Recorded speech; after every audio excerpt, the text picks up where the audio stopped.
좌우에 계신 분들하고 인사할까요? 메리 크리스마스, 메리 크리스마스. 네, 메리 크리스마스. 반갑습니다. 네. 여러분, 크리스마스가 뭐예요? 크리스마스를 설명해 주세요. 옆 사람에게 한번 설명해 주세요. 크리스마스가 뭐예요?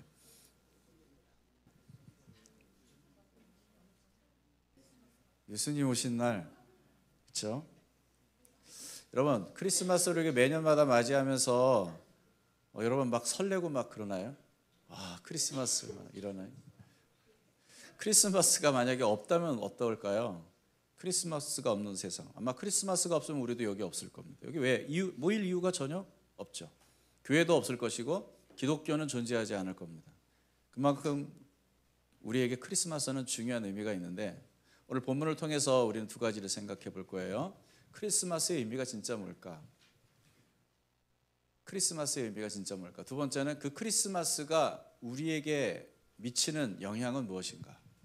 그리고 크리스마스가 우리의 삶에 얼마나 중요한 영향을 미치는가? 그걸 좀 생각을 해보고 싶어요. 첫째는 크리스마스의 의미예요. 1, 2절을 보니까 광야에 메마른 땅이 막 기뻐하고 막 꽃이 피고 막 이런 일들이 일어난다고 해요. 이건 실제 자연의 질서가 새롭게 되는 것을 의미합니다.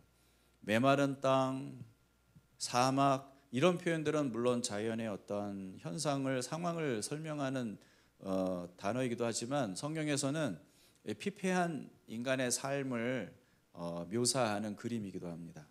그러니까 사막과 메마른 광야에 꽃이 핀다는 게 무슨 말이에요? 더 이상 이 땅에 황폐한 것이 없게 되는 날이 온다.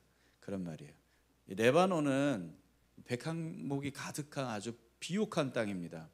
그 아래 펼쳐지는 그 사론 광야라는 곳이 있는데 그건 풍요의 상징을 얘기해요. 이사야는 지금 하나님의 약속이 얼마나 풍요롭고 아름다운 변화를 우리에게 가져다 줄지를 말해 주는 거예요. 지금 그날에 온 땅에 하나님의 영광이 드러나고 모든 곳에 하나님의 놀라운 아름다우심이 나타날 것이다. 지금 우리가 보고 있는 이 자연 만물도 아름답지만 사실 이건 원래 하나님이 만드신 세상과는 좀 다릅니다. 망가진 모습이에요. 주님의 영광이 나타나면 이 온 세상이 다 완전하게 회복이 될 것입니다. 얼마나 더 아름다울까? 얼마나 더 아름다울까? 그거는 사람도 마찬가지예요. 사람도 완전하게 변화되고 원래 이 모습이 아니에요. 옆 사람을 보세요. 원래 하나님이 만드신 모습은 이 모습이 아니에요. 이게 아니란 말이에요. 망가졌어요. 고장났단 말이에요. 예, 맞아요. 심하게 망가졌어요. 예. 그래서 그래요. 예. 그런데 그날 하나님이 오시는 날 이 모든 게 회복된다. 그래서 3절 4절에 뭐라고 돼 있어요? 두려워하지 말라. 보라 너희 하나님이 오사 보복하시며 갚아줘. 무슨 말이에요? 하나님이 오시면 이 일이 일어난다 이렇게 얘기하거든요. 하나님이 오시면 이런 일이 일어날 것. 근데 하나님이 여기 계시잖아요. 하나님 어디 안 가셨잖아요. 우리와 함께 계시지 않나요? 왜 그럴까? 하나님 우리 계신데, 우리와 함께 계신데. 맞아요. 우리와 함께 계시지만 여러분, 하나님 우리와 함께 계시지만 우리는 하나님께 불순종하잖아요. 놀랍죠? 하나님이 우리와 함께 계시는데 우리는 악해질 수 있잖아요. 왜 그래요? 그날은 하나님이 눈에 보이게 나타나시고 모든 사람이 의심하지 못하고 거절하지 못할 수 있도록 강력한 하나님의 임재가 이 세상을 가득 채울 것이라는 거죠. 예, 그때 이런 놀라운 세상의 회복이 일어나요. 그뿐만 아니에요. 그때 하나님이 임하시면 어떤 일이 일어나느냐? 5절 6절을 보세요. 보지 못하는 자가 눈이 열리고 듣지 못하는 자는 귀가 열리고 발을 저는 자들은 사슴처럼 뛰고 말 못하는 이들은 기뻐 외치며 찬양하게 됩니다. 이 무슨 말이에요? 우리의 육체적인 약함도 질병도 노화도 죽음도 더 이상 존재하지 않는 세상이 올 것이다. 그 얘기죠. 놀랍지 않습니까? 그러니까 너무 여러분 애쓰지 마세요. 너무 노력하지 마세요. 그런다고 더 젊어지는 것도 아니고 물론 잘 관리하세요. 하지만 여러분 기대하세요. 우리의 모든 것이 새로워지는 날이 우리 앞에 있다. 이 구절의 마지막은 더 놀라운 약속의 말씀이 주어집니다. 8절 같이 한번 읽어볼까요? 8절 같이 시작. 거기에 대로가 있어 그 길을 거룩한 길이라 일컫는 바 되리니 깨끗하지 못한 자는 지나가지 못하겠고 오직 구속함을 입은 자들을 위하여 있게 될 것이라 우매한 행위는 그 길로 다니지 못할 것이며. 10절은 뭐라고 되어 있어요? 같이 시작. 여호와의 속량함을 받은 자들이 돌아오되 노래하며 시온에 이르러 그들의 머리 위에 영영한 띠고 기쁨과 즐거움을 얻으리니 슬픔과 탄식이 사라지리라. 여러분, 여기서 중요한 건 뭔지 아세요? 이 새롭게 회복된 땅에 누가 들어올 수 있냐? 아무나 못 들어와요. 구속함을 받은 자들이. 분명히 8절에 그렇게 돼 있죠. 10절에 뭐라고 돼 있어요? 속량함을 받은 자들이. 이 속량함을 받았다는 말은 값을 지불한 사람들이라니까. 자기 죄의 값을 지불하고 깨끗하게 된 사람들, 자유케 된 사람들, 그런 사람들이 들어올 수 있다. 여기에 주님께 여호와의 속량함을 받은 자들이 돌아오되, 그런 말 있잖아요. 돌아오되, 이 돌아오다라는 말은 이 구약에서 사용될 때 이게 유배지에서 돌아온다는 얘기예요. 유배지에서 집으로 돌아온다, 고향으로 돌아온다라는 그러한 의미가 내포되어 있어요. 이게 성경이 우리에게 말해주는 중요한 주제입니다. 여러분, 우리는 돌아와야 할 존재들입니다. 이스라엘의 역사를 보면 유배와 귀환의 연속이었어요. 이스라엘은 이집트로 유배됐다가 다시 하나님의 약속의 땅으로 귀환합니다. 이스라엘은 바벨론으로 유배됐다가 다시 고국으로 돌아옵니다. 그 후로도 강대국들의 지배 아래서 자유를 뺏기며 살아가는 그러한 삶 속에서 그들은 진정한 하나님의 나라를 갈망하며 돌아가기를 열망하며 살아갑니다. 예수님 당시에도 로마 제국의 압제 아래에 있었기 때문에 이스라엘 백성들은 자기 땅에 살았음에도 불구하고 유배 생활을 하고 있었던 거예요.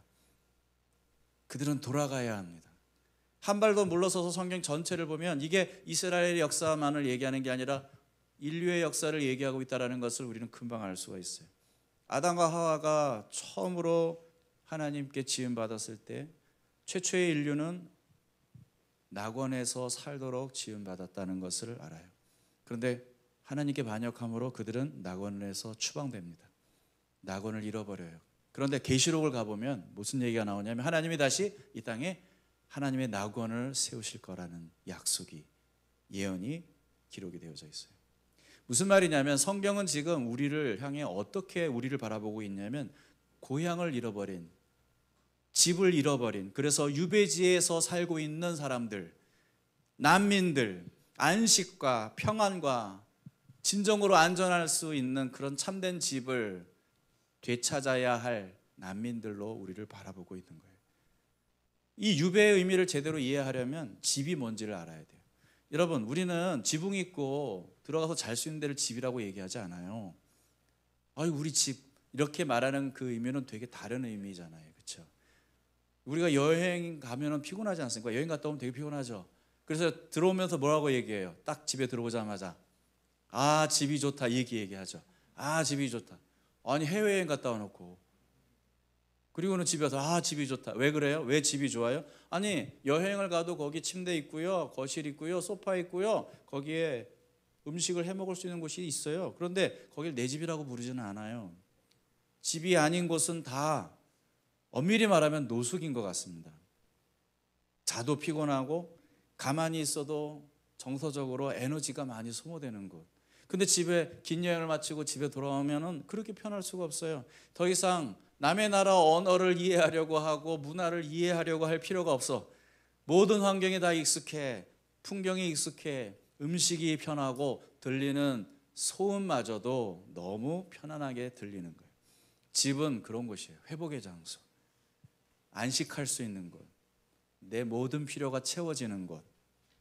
그게 집이에요.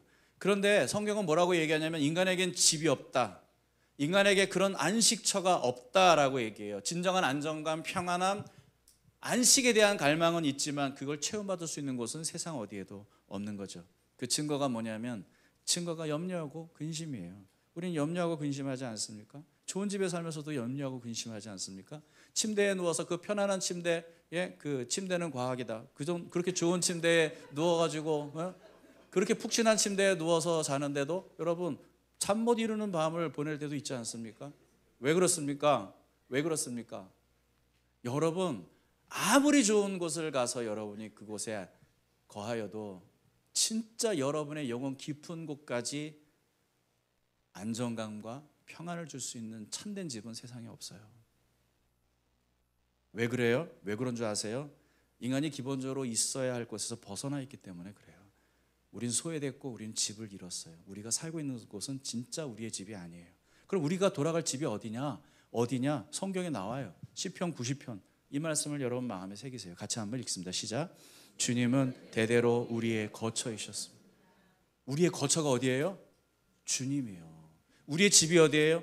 하나님이요. 이게 무슨 뜻이에요? 우리는 하나님으로 말미암아 존재하게 되었기 때문에 그분으로 말미암아 가장 완전한 삶을 살 수 있는 존재로 지음받은 거예요. 그렇기 때문에 우리는 하나님을 떠나면 불편할 수밖에 없어요. 불완전한 존재가 될 수밖에 없어요. 하나님 안에 있을 때 완전하고요, 하나님을 떠나서 우리는 불완전한 존재가 되는 거예요. 그래서 우리에게는 불행이 있어요, 근심이 있어요, 염려가 있어요, 절망이 있어요, 죽음이 있어요, 노화가 있어요, 질병이 있어요.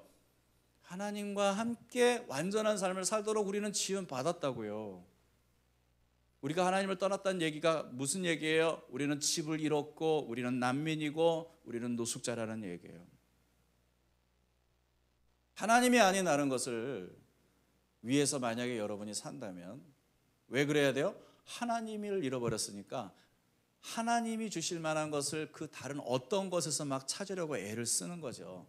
그게 인간이에요. 무슨 말이냐면 인간은요, 절대 스스로 기쁠 수 있고 스스로 완전한 안정감을 가질 수 있고 스스로 만족할 수 있는 삶을 살아낼 수 있는 존재가 아니라는 거예요. 그 사람은 기쁘려면, 만족하려면, 안정감을 느끼려면 반드시 뭔가를 의존하게 되어 있어요. 인간이 그런 의존적 존재라고요. 그런 주제에 자기가 무슨 자기 인생의 주인이 되겠다고 하나님을 등지고 당당하게 독립을 선언했으니 그때부터 문제가 생기는 거예요. 그때부터 고난이 생기는 거예요. 그래서 여러분은 하나님 아닌 다른 것들을 통해서 그것을 찾으려고 하죠. 기쁨을, 만족을, 안정감을. 그게 돈이든 명예든 성공이든 사람이든 우리가 하나님보다 다른 것들을 더 의지하며 산다면 그게 마치 이 추운 겨울날 집을 나와서 길 위에서 종이박스에 들어가 사는 사람하고 똑같은 거예요. 진짜 집이 아닙니다. 거기는. 여러분 우리 알잖아요. 결국 언젠간 이거 다 사라질 거라는 거. 내 돈 이거 명의가 내 이름으로 돼 있는 내 집인데 여러분 그거 여러분 집 아니잖아요. 거기서 얼마나 살 것 같아요? 얼마나 살 것 같아요? 그거 결국 남 주고 떠날 거 아니에요? 그럼 내 집 아니지. 영원한 거 아니면 내 집 아니죠. 여러분 성경은 뭐라고 얘기해요? 당신에겐 진짜 집이 있다. 그 집을 잃어버려서 당신이 불안한 거예요. 이 땅을 살면서 우리가 경험하는 모든 정서적인, 영적인, 감정적인, 존재적인 모든 불편함은 우리가 있어야 될 곳에 있지 않기 때문에 생기는 문제예요. 우리가 잃어버린 집, 그 불안과 그 절망과 그 두려움은 결국 우리가 지금 집을 떠나 있다라고 하는 증거예요. 하나님께서 우리의 집이라는 사실을 아는 것과 모르는 것은 인생에 큰 차이를 만들어냅니다. 교회를 다니고 안 다니고의 문제가 아니에요. 교회를 다녀도 불행하고 교회를 다녀도 걱정하고 염려하고 두려워하고 살아가는 사람이 얼마나 많은데 하나님 안에 있을 때 여러분 누리는 그 안정감을 아세요?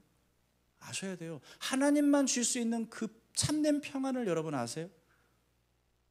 그걸 모르면 우리는 그걸 알아야 돼. 기독교인이 그걸 누리지 못하는 건 그건 정말 너무 속상한 일이에요.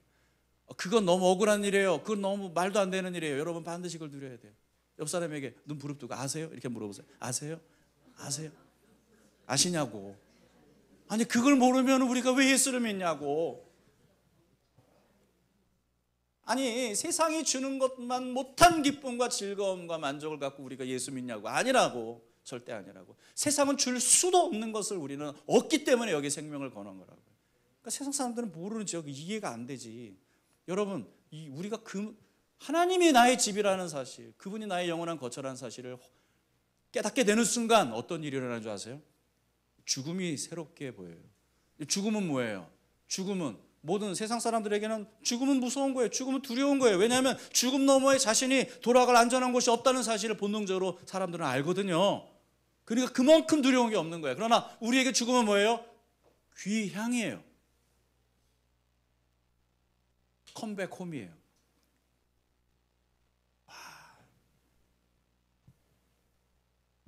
근데 우리는 한 번도 안 가본 나의 그 본향이잖아요. 근데 그게 얼마나 좋은 건지를 알고 믿고 느낄 수 있는 게 그리스도인의 특권이라고 믿습니다. 성령님께서 우리의 마음에 계속 그것을 불러일으켜줘요. 내 안에 있는 영적인 생명이 내 고향을 향한 갈망함을, 내 고향에 대한 그런 소망을 막 불러일으켜주세요. 그러니까 죽는 것도 좋겠다. 저는 바울이 대단한 믿음이 있어서 나는 죽는 것도 유익하다. 나는 그리스도를 위해서라면 죽는 것도 괜찮아. 이런 고백을 그냥 했다고 생각 안 해요. 그건 진짜예요. 진짜기 때문에 사실을 사실로 받아들이고 사실을 고백하는 거란 말이에요. 여러분, 죽음이 두렵습니까? 죽음 이후에 우리의 여정이 불투명하다면 여러분 두려울 거예요. 죽음이 귀향이라고 하면 여러분 이게 왜 두렵습니까? 왜 두렵습니까?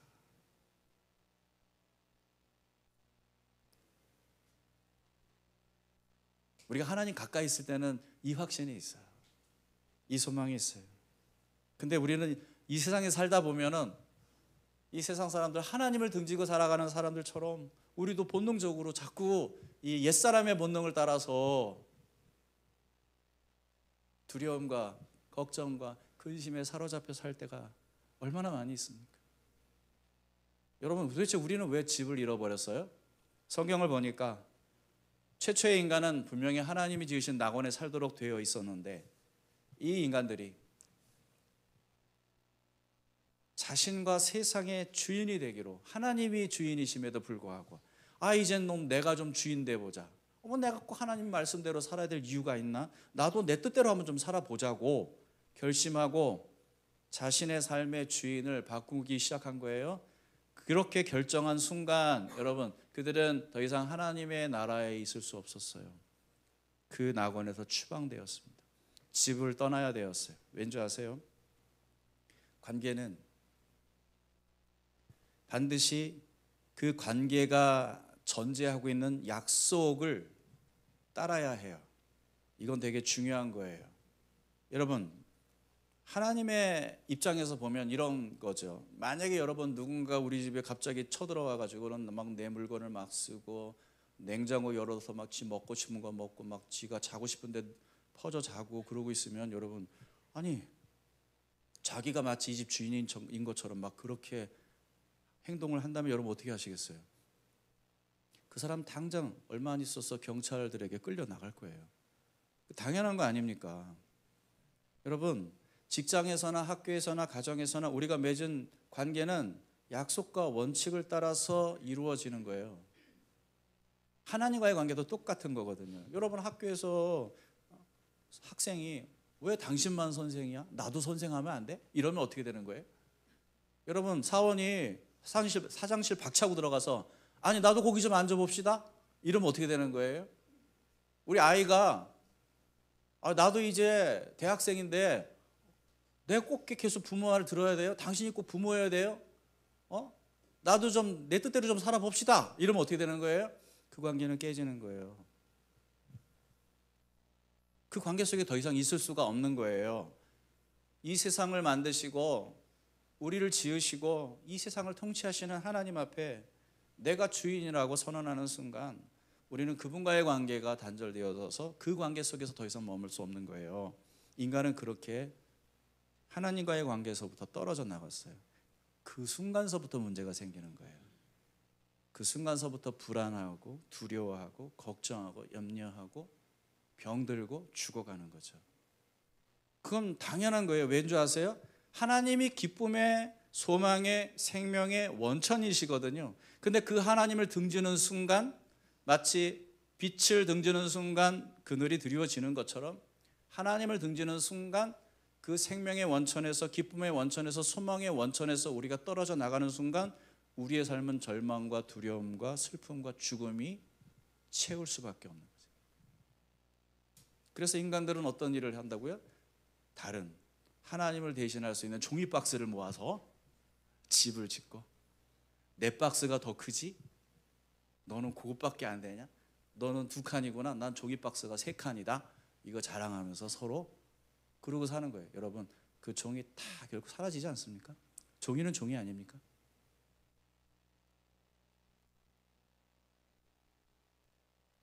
그래서 우리가 크리스마스가 감사한 거예요. 왠지 아세요?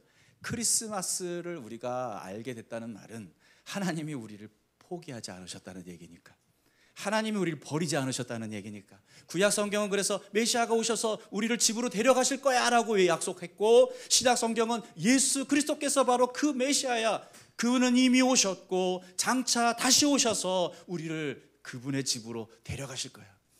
예수님이 이런 말씀하셔서 내 아버지 집에는 거할 곳이 많도다. 내가 너희의 거처를 예비하면 내가 너희를 데리러 오겠다, 이렇게 약속했어. 할렐루야. 여러분, 얼마나 감사합니까? 저는 이 세상에서 제 이름으로 된 집 하나 없지만, 여러분, 저는 그것 때문에 낙심하는 게, 종이 박스 없어요. 하지만 나에게는 영원한 아버지의 집이 있어요. 예수님이 예비하시게 돼. 건축 설계자가 누구예요? 예수님. 끝내주지 않겠습니까? 저는 상상도 안 돼요. 그 집이 어떤 집인지 모르겠지만 주님이 예비하신 집이라면 절대 부실 공사는 아닐 것이다. 얼마나 기대가 됩니까? 여러분, 이 사실 믿으십니까? 그러면 여러분, 이게 여러분의 삶에 어떤 변화를, 어떤 영향을 미칠까요? 놀랍지 않습니까? 주님이 다시 오시면 내가 구할 집뿐만 아니라 이 세상이 그분의 집이 되고 나라가 되는 놀라운 변화가 일어날 거예요. 그럼 그 일이 언제 일어날까요? 이미 일어났지요. 그날이 바로 크리스마스예요. 크리스마스라고. 그날이 바로 크리스마스. 크리스마스에 도대체 주님은 무슨 일을 하신 거예요? 무슨 일을 하겠네요. 그냥 아기를 옹해하고 태어나셨죠. 아니에요, 여러분. 여러분, 우리는 크리스마스에 대해서 좀 오해하는 게 좀 많아요. 너무 오해가 많다고. 이 크리스마스에 대한 오해를 좀 오늘 깨트려 버리시길 바랍니다. 우리 크리스마스 하면 무슨 생각이 먼저 뭘 떠올리냐면은 구유에, 정말 이 무슨 따스한 조명 아래에, 그쵸? 아기 예수님이 방긋방긋 이렇게 계시고, 그리고는 그 아기를 정말 사랑스러운 눈으로 쳐다보고 있는 요셉과 마리아와 동박 박사 3사람, 그리고 목자들, 그리고 그 마구간에 있는 동물들이 다 온유한 표정으로 그 예수님을 둘러싸고 있는 이상한 그림을 우리는 크리스마스의 어떤 이미지로 갖고 있어요. 그러나 성경이 말하는 크리스마스는 그런 게 아닙니다. 여러분, 예수님은 집에서 태어나지 않으셨습니다. 아니, 집에서 태어나지 못하셨습니다. 길에서 태어나셨습니다. 요셉과 마리아는 당시 황제의 명령으로 인구조사를 받기 위해 고향 베들레헴으로 가는 여정에 아기를 낳았습니다. 예수님이 이 땅에 태어나셨을 때 그들이 머물 곳이 없었습니다. 마구간을 빌렸습니다. 그곳에서 분만했습니다. 우리는 항상 그걸 잊어버려요. 여러분, 마리아는 마구간에서 출산을 했다고요. 우리 여성분들, 아기 낳으신 분들 알잖아요. 그게 얼마나 힘들고 어려운 시간들인지. 그런데 크리스마스의 현실은 뭐냐? 어둡고 춥고 짐승들의 오물 냄새가 진동하는 마구간. 그 지저분한 곳에서 마리아는 홀로 외롭게 산고의 고통을 겪으면서 도와줄 산파한 사람 없이 아이를 낳아야 했어요. 이 더럽고 춥고 외로운 곳에 우주의 주인이신 하나님의 아들이 인간으로 오신 거예요. 예수님께서 나셔서 처음으로 누이신 곳이 어딘 줄 아세요? 어디예요? 어디예요? 구유하면 되게 좀 뭔가 좀 멋스럽지 않습니까? 구유, 사료통이요. 짐승 사료통. 우리는 성탄절을 너무 아름답게 묘사하는 그림에 속고 있어요. 아니에요. 그건 전쟁통에 난민들이 겪는 출산과 별반 다르지 않습니다. 세상 어느 부모가 자기 자식을 그런 곳에서 낳으려고 하겠어요? 거기에는 포근한 장소가 아니에요. 따스한 물도 없었어요. 분만을 놓을 사람도 없었어요. 포근한 침대도 없었어요. 예수님은 그런 처참한 곳에서 태어나시기 위해 자기의 집을, 영광스러운 집을 떠나셨단 말이죠. 왜냐? 우리가 세상에서 가장 안전한 집으로 돌아올 수 있도록 하시기 위해서 그는 그 안전하고 영광스러운 집을 떠나기로 하신 거죠. 가장 비참한 곳에 벌거벗은 어린 아기로 오신 거죠. 그게 크리스마스예요. 이 크리스마스는 그분의 인생의 시작에 불과합니다. 남은 생애를 예고하는 예고편에 불과합니다. 예수님 뭐라고 말씀하셨는지 아세요? 마태복음 8장 20절에 이렇게 고백하셨어요. 같이 시작. 예수께서 그에게 말씀하셨다. 여우도 굴이 있고 하늘을 나는 새도 보금자리가 있으나 인자는 머리 둘 곳이 없다. 짐승들도 자기 보금자리가 있어요. 집이 있어요. 근데 예수님은 집이 없어요. 머리 둘 곳이 없다 하셨어요. 왜냐하면 그분의 본향이 여기가 아니잖아요. 그분의 집은 따로 있었잖아요. 근데 그분은 집을 떠났어요. 예수님은 이 땅에 길에서 태어나셨어요. 집이 아니라 길에서 태어나셨어요. 그리고 평생을 그렇게 난민으로 살다가 마지막에 십자가에서 죄인으로 죽으셨어요. 그 마지막 그 죽음의 자리에서 주님은 외칩니다. 나의 하나님, 나의 하나님, 어찌하여 나를 버리셨습니까? 무슨 말이에요? 하나님께 버림받았다는 얘기잖아요. 영원한 안식처에서 쫓겨났다는 얘기잖아요. 레위기를 보면 이스라엘 백성이 속죄일에 하던 일이 있어요. 염소 2마리를 잡아다가 그 한 마리의 머리에 손을 얹고 제사장이 백성들의 죄를 그에게 옮긴다라고 하는 상징적인 그런 기도예요.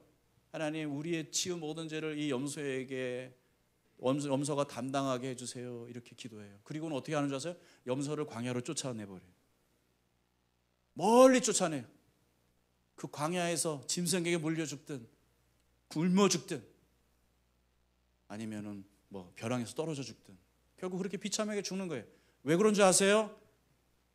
성경은 죄에 대한 형벌은 추방이라고 말씀하고 계신 거예요. 오늘날도 범죄자들이 형을 집행할 때 한시적으로나 영구적으로 사회에서 추방하지 않습니까? 죄는 분리를 가져와요. 추방을 가져온다고요. 그런데 하나님의 아들께서 그 분리를, 그 추방을 당하실 이유가 뭐예요? 우리를 돌아오게 하시기 위해서. 추방당한 우리를 돌아오게 하시기 위해서 자신의 자리를 내어주신 거죠. 우리를 고향의 그 집 따스한 빛 아래 살도록 하시기 위해서 자신을 스스로 어둠과 절망과 죽음과 그 추위 속으로 내던지신 거죠. 그래서 우리는 절대 잃어버릴 수 없는 아버지의 집에 들어가게 되었어요. 여러분, 죽었다 깨어나도 그 집에서 그 집을 잃어버릴 일이 없습니다. 무슨 일이 있어도 당신은 그 집에 있을 겁니다. 왜냐하면 예수님이 당신을 위해 치르신 대가는 너무 엄청나기 때문에, 너무너무 엄청나기 때문에 당신이 예수를 믿는다면, 나를 위해 자신을 내어주시고 추방당하셨던 그분을 진심으로 믿는다면 당신은 그분이 당신을 대신하여 치르신 그 대가를 당신이 지불할 일은 없어요. 그분이 마지막으로 오신 날 무슨 일을 하신다고 그랬어요? 4절을 보세요. 같이 시작. 겁내는 자들에게 이르기를 굳세어라 두려워하지 말라. 보라, 너희 하나님이 오사 보복하시며 갚아주실 것이라. 하나님이 오사 너희를 구하시리라. 아멘. 주님은 오셔서 보복하고 갚아주신대요. 모든 악과 모든 죄와 두려움과 절망과 죽음을 끝장내실 거예요. 끝장내실 거예요. 그분이 끝장내실 거예요. 더 이상 우리를 괴롭히고 두렵게 만들고 절망하게 만들고 슬프게 만드는 것들은 존재할 수 없어요. 그분이 그것들을 다 깨트려 버리실 거예요. 그래서 우리는 크리스마스를 믿는 사람으로서, 크리스마스를 믿는 사람은 마지막에 구원을 믿습니다. 주님의 첫 번째 오심을 진심으로 기뻐하는 사람은 주님의 두 번째 오심을 고대하고 소망하며 살게 되어 있어요. 왜냐하면 그날이 우리의 완전한 구원을 보는 날이고, 그날이 이 세상의 완전한 구원을 보는 날이기 때문에 그래요.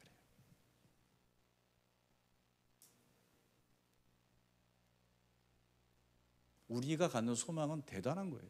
그냥 내년 한 해 무사태평하게 건강하게 아프지 않고 하는 일, 특별히 아이들 속썩이지 않고 그냥 하는 일 잘 되고, 그게 여러분의 소망이면 안 돼요. 그 정도 수준의 소망이 아니에요.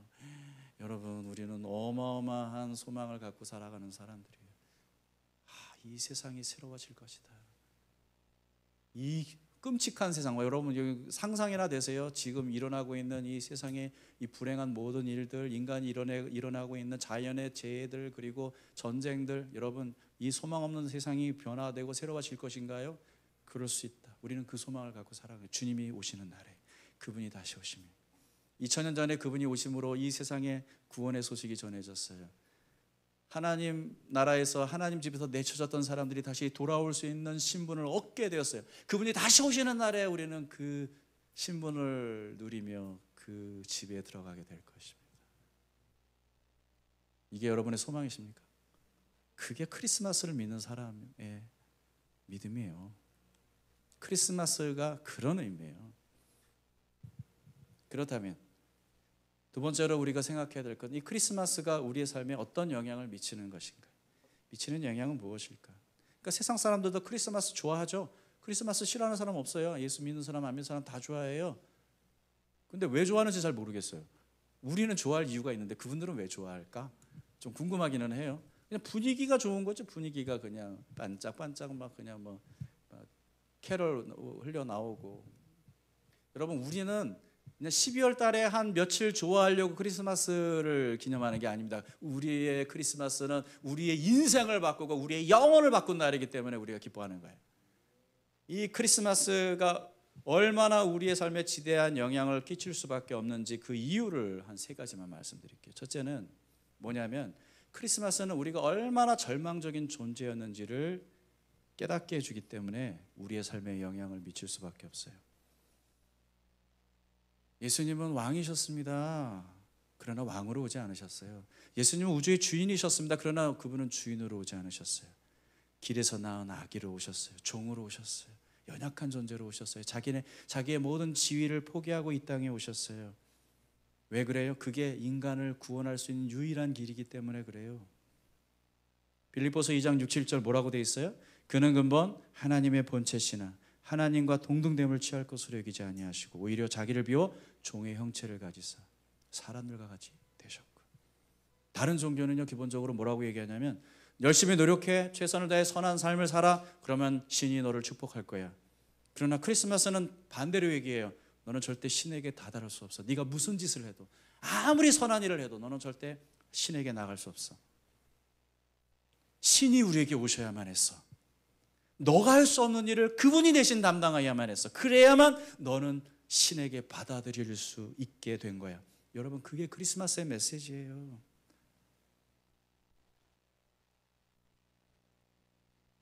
나는 추방당한 죄인이라고요. 내가 애쓰고 힘써서 하나님의 인정을 얻을 수 있는 길은 없어요. 그래서 우리는 그 예수 그리스도께서 그렇게 낮아지신 것을 보면서 무엇을 깨달아요? 우리가 얼마나 비참한 위치에 있는지, 그분은 우리를 구원하기 위해서 얼마나 낮아지셨는지, 그것을 보면서 우리는 깨닫잖아요. 그분이 오실 수밖에 없을 만큼 우리의 죄는 끔찍한 것이고 우리는 철저하게 무능한 거예요. 여러분, 절대 무엇도 자랑하지 마세요. 아무것도 자랑하지 마세요. 진짜 여러분이 크리스마스를 믿는 사람이라면 우리는 예수만 얘기해야 돼요.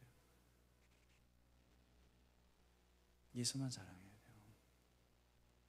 세상은 반대예요. 자신을 드러내고 높이고 과시하고 자랑하고 군림하려고 하죠. 예수님은 반대로 하셨어요.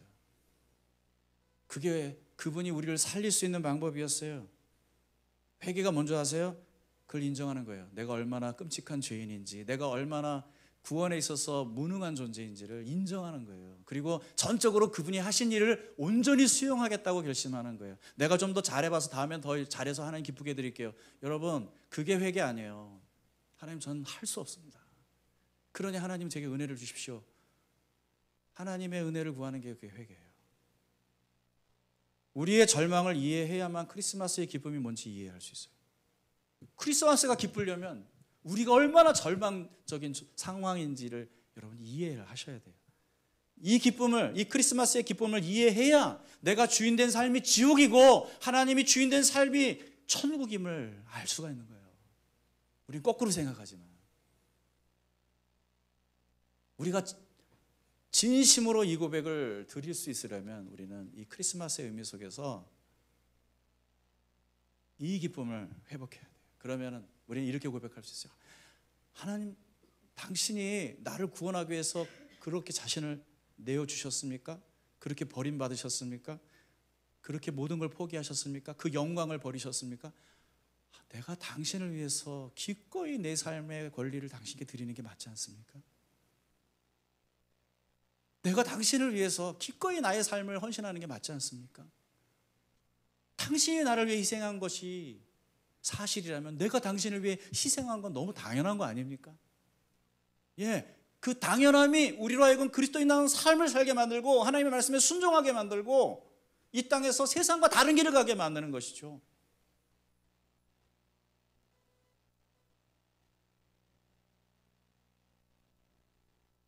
두 번째로, 크리스마스는 우리가 알고 있는 가장 놀랍고 큰 기쁨의 소식이에요. 기쁜 소식이기 때문에 우리의 삶에 영향을 미칠 수밖에 없어요. 이건 너무 충격적이고 놀라운 기쁨의 소식이니까 10절을 한번 읽어보실까요? 같이 시작. 여호와의 속량함을 받은 자들이 돌아오되 노래하며 시온에 이르러 그들의 머리 위에 영영한 희락을 띠고 기쁨과 즐거움을 얻으리니 슬픔과 탄식이 사라지리로다. 슬픔과 탄식이 가득한 이 세상에 살아가는 사람들에게 영원한 희락, 기쁨이, 즐거움이 너희들에게 주어질 것이다 라고 하는 이 소식만큼 좋은 소식이 어디 있어요? 천사들이 말했듯이 온 세상에 미칠 크고 놀라운 소식 아닙니까? 이 소식이 2000년 내내 이 세상 가운데서 전해져서 우리에게까지 왔어요. 그래서 우리는 예수를 믿게 됐고 여러분도 또 누군가에게 그것을 얘기해야 되지 않습니까? 말하셔야 돼요. 얘기하셔야 돼요. 지금 세상 보세요. 얼마나 이 절망 가운데 탄식 속에서 두려움 속에서 살아가는 사람들이 얼마나 많아요. 그들에게 말해줘야 돼요. 영원한 희락이 있다. 영원한 기쁨이 있다. 즐거움이 있다. 그걸 하나님이 너에게 주시려고 한다. 난 그 길을 아는데 같이 가려느냐? 라고 얘기를 해줘야 돼요. 여러분이 그리스도인 예수를 따르는 사람인 것을 부끄러워하지 마세요. 당당하게 얘기하세요. 나 크리스찬인데, 나 예수 믿는 사람인데, 나 너에게 하고 싶은 얘기가 있어. 그걸 여러분의 삶으로 보여주시고 입술로 말해주세요. 그게 우리가 이 땅에 존재하는 이유예요. 이 슬픔과 탄식의 땅에서 내가 할 수 있는 가장 위대한 일은 이 기쁜 소식을 사람들에게 전하는 거예요. 여러분, 예수님이 왜 버림받으셨어요? 죄인인 나와 자신을 동일시하셨기 때문에 그렇게 된 거예요. 그렇죠? 맞죠? 그러면 그 순간 우리는 뭘 깨달아요? 그게 사실이면 나도 당신과 나를 동일시하겠습니다. 그게 맞는 거잖아요. 예수님을 우리가 어떻게 닮아가는 줄 아세요? 그분이 내 자리를 그분의 자리와 맞바꾸셨잖아요. 이게 말이 안 된다고. 그 영광스러운 자리와 이 죄인의 자리를 맞바꾸셨다고요. 내가 글로 갈게 너는 이리로 와. 그렇게 한 거예요. 그러면 여러분은 그 맞바꾼 자리에 서서 내가 이런 존재로 살아야 되겠다는 생각을 할 수 있잖아요. 여기서 우리는 주님이 기뻐하시는 일을 함께 기뻐하고 주님이 슬퍼하시는 일을 함께 슬퍼하고 주님이 그렇게 열망하시는 일을 나의 열망으로 삼고 살아갈 수 있게 돼야 되는 거예요. 그게 예수 믿는 거예요.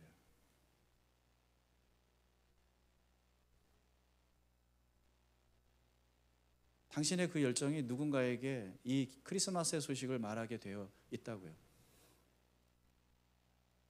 그 사람은 아무리 말해도 못 알아들어요. 안 믿을 거예요. 그건 당신이 걱정할 일이 아니고요. 그냥 우리는 전하기만 하는 거예요. 소식은 설득이 아니에요. 전하는 거예요. 소식은 설득하는 게 아니라 전하는 거예요. 전하는 거예요. 그냥 말해주는 거예요. 나중에 너 왜 나한테 얘기 안 했어? 그런 말 듣지 마세요. 분명히 우리가 할 몫은 거기까지예요. 마지막으로 크리스마스는 왜 우리의 삶에 큰 영향을 미치는지 아세요? 바로 당신이 오늘 이 시대의 이 땅의 크리스마스이기 때문에 그렇습니다. 무슨 말이냐? 이제 누가 예수님을 대신하여 사람들에게 이 소식을 전해요? 내가 해야 돼. 이 소식을 알고 이 소식의 놀라운 감격을 경험한 당신이 알아요. 그것을 하셔야 돼요. 당신이 있는 곳이 크리스마스요. 우리에게 크리스마스는 12월 25일이 아닙니다. 우리의 숨쉬는 모든 순간이 크리스마스여야 합니다. 기꺼이 여기 이 땅에 우리 곁에 오셔서 불황자 같은, 방랑자 같은, 난민 같은 우리들을 위해 함께 하시고 우리와 같은 삶을 사셨던 그분처럼 우리도 오늘 이 시대에 안전한 삶을 잃어버린 사람들, 억압받은 사람들, 가난한 사람들, 소외된 사람들, 영적으로 뿐만 아니라 육적으로 그런 고통받는 사람들을 관심 갖고 바라볼 수 있어야 돼요. 그냥 아유 힘들겠다, 안 됐다 하지 마시고 여러분 그들 곁에 한 걸음 다가갈 수 있어야 돼요. 예수님이 만약에 그냥 하늘에서 아유 안 됐다, 저렇게 죽어가겠구나, 아유 불쌍하네, 어쩔 수 없지, 그랬으면 우리 어떻게 됐겠어요? 그분이 우리에게 다가오셔서 우리에게 그게 복음인 거 아닙니까? 그게 크리스마스의 복음 아닙니까? 그럼 당신도 누군가에게 그런 크리스마스가 되셔야 돼요. 당신도 누군가에게 하나님의 선물이 되셔야 돼요.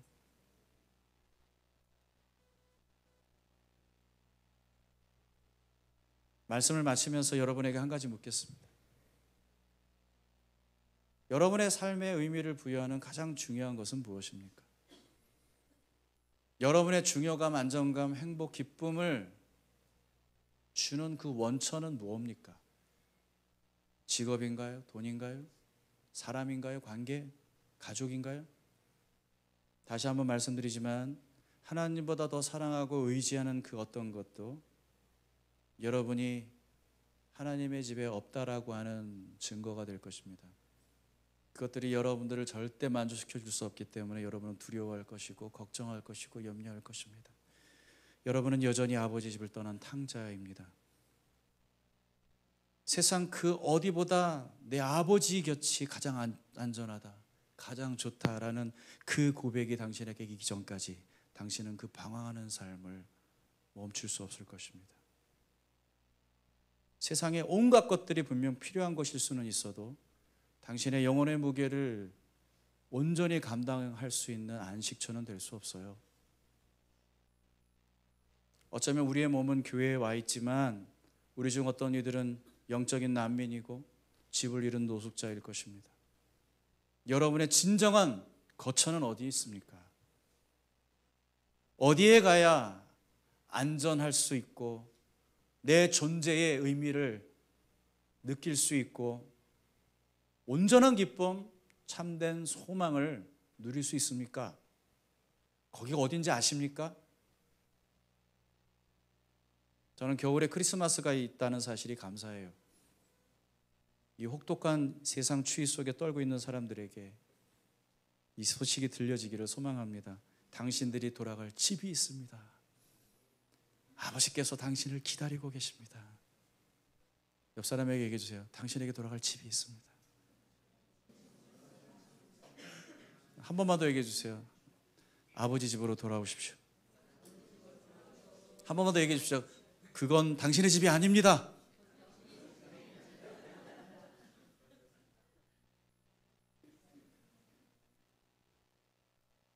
집으로 돌아가 우리 아버지 품에 안기는 은혜가 저와 여러분에게 있길, 그리고 여러분을 통해 그런 일들이 다른 사람들에게 일어나길 주 이름으로 축원합니다. 찬양하겠습니다.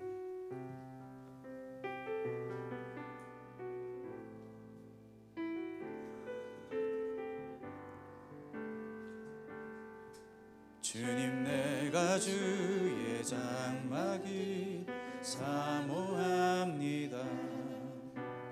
오직 주의 임재를 갈망합니다. 주의 집에서의 하루가 다른 곳의 전날보다 좋으니 주 사랑 안에 머물며 사랑 노래합니다. 주님 내가 주의 장막이 사모합니다. 오직 주의 임재를 갈망합니다. 주의 집에서의 하루가 다른 곳의 전날보다 좋으니 주 사랑 안에 머물며 사랑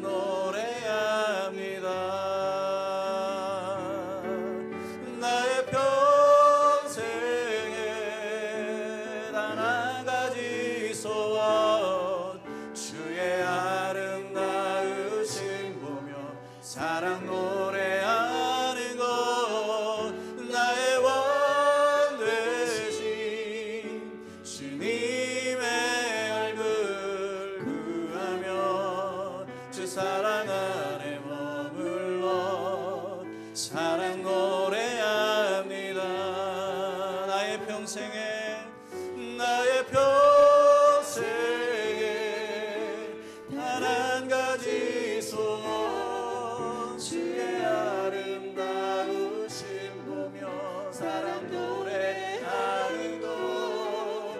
나의 왕 되신 주님의 얼굴 구하며 주 사랑 안에 머물러 사랑 노래합니다. 나의 평생에 단 한 가지 소원, 주의 아름다우심 보며 사랑 노래하는 것. 나의 왕 되신 주님의 얼굴 구하며 주 사랑 안에 머물러 사랑 노래합니다. 여러분 혹시 두려우십니까?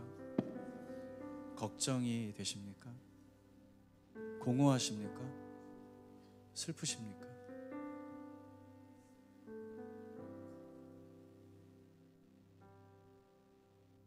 우리의 영원한 거처가 되시는 하나님을 등지고 있어서 그분을 멀리 떠나 내가 원하는 길, 하나님을 대신하여 나를 만족해 할 만한 그 어떤 것들을 쫓아가느라 길을 잃어버렸는지도 모르겠습니다. 둘째 아들을 날마다 기다리셨던 그 아버지처럼 하나님은 오늘도 여러분을 기다리고 계십니다. 이 생명의 길을 그 아들의 핏값으로 열어놓으시고 당신을 기다리고 계십니다. 아버지께 돌아가는 일은 어렵지 않습니다. 하나님, 당신이 나의 집임, 나의 거처가 되십니다. 이 공허한 마음, 이 슬픈 마음, 이 두려운 마음을 내가 있는 이 자리에서 해결할 수 없으니 내가 아버지께로 돌아갈 때 나를 받아주옵소서. 고백하십시오. 진심으로 회개하십시오. 돌이키십시오. 그리고 여러분의 삶의 참된 집이 되시는, 여러분의 영혼의 거처가 되시는 그분 앞에 한 걸음씩 나아가십시오. 우리의 기도를 통해서 그분에게 나아가는 시간 되시기를 바랍니다. 같이 기도하겠습니다.